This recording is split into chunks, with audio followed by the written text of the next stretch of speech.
got to get up. Blurred Lines. That's a good song to introduce the good doctor in our morning rounds. What looking at your screen is doing to your eyes. Nearly a third of adults spend more than half their waking hours using a digital device.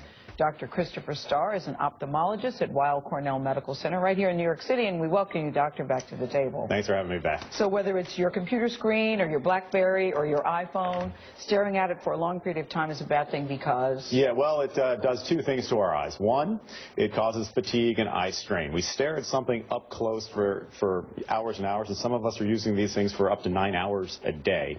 Your eye muscles have to focus at that near range, and that can be fatiguing. You can imagine if you were in a gym and you held a dumbbell in your bicep would be extremely sore 9 hours later. You wouldn't do it. Same thing for your eyes. You have to take breaks to relieve those muscles. The other thing is dryness. So when we're staring at these computers, especially if the computer is at eye level, we're kind of like staring with our eyes open, and there's a lot of exposure. Talk about an eye opener in the morning, staring at computers.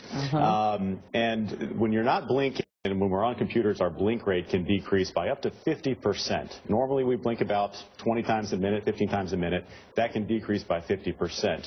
And when you're not blinking and you're staring and your eyes are wide open, those tears evaporate very quickly. You get dry spots that can cause blurred vision. It can cause redness, pain, and over the course of a day, it just worsens and worsens. So are you simply recommending we not watch screens so much, or are you? Well, you know, the computers aren't going anywhere, mobile devices aren't going anywhere. They're very useful, obviously, and we're all sort of tied to them.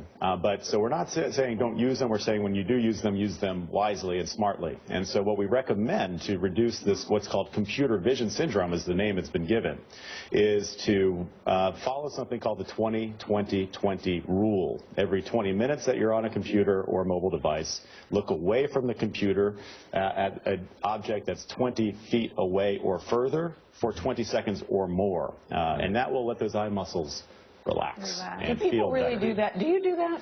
I try to. I try to, you know, You're we talk in the middle about of something. It's hard. It's hard to. And so what I usually say is put a little reminder on your computer. Put a little sticky note that says blink, or put a little bottle of artificial tears next to your monitor. As that dryness gets worse and worse, you have to try to remember to blink more often. And if your eyes get really irritated, grab that bottle of artificial tears or lubricant and put a drop in, and that'll soothe the eye temporarily. I have to pry these devices away from my kids, and they're starting so young. What's the potential Isn't that impact interesting? there? Yeah, the kid. Well, we don't know actually. It's still kind of early. You know, my generation, we didn't have these devices when I was a kid, and you know, there is an increasing rate of nearsightedness around the world, a very dramatic increase in nearsightedness, and that means, you know, nearsightedness means you can see up close, you just can't see far away. You need glasses or contacts. No one really knows why that's happening. It could be from the extensive time on mobile devices, the extensive time reading. But one of the newest studies I've seen is actually shows that the kids, when you're doing all the reading and using computers, you're indoors. And there's some evidence that you need some natural light for the eye's maturity. And if you don't have that natural light, the eyes might get longer and So we blink more talking to people? We blink more talking to people. We blink less. If they're interested. If they're interested, right. No more staring contest, Gail. Okay. Blink first. Which is why you haven't blinked once since I've been here. All right, 20-20-20. Got it. Dr. Christopher Starr, thank you. Thank you. One of Manhattan's largest buildings is now one of its greenest.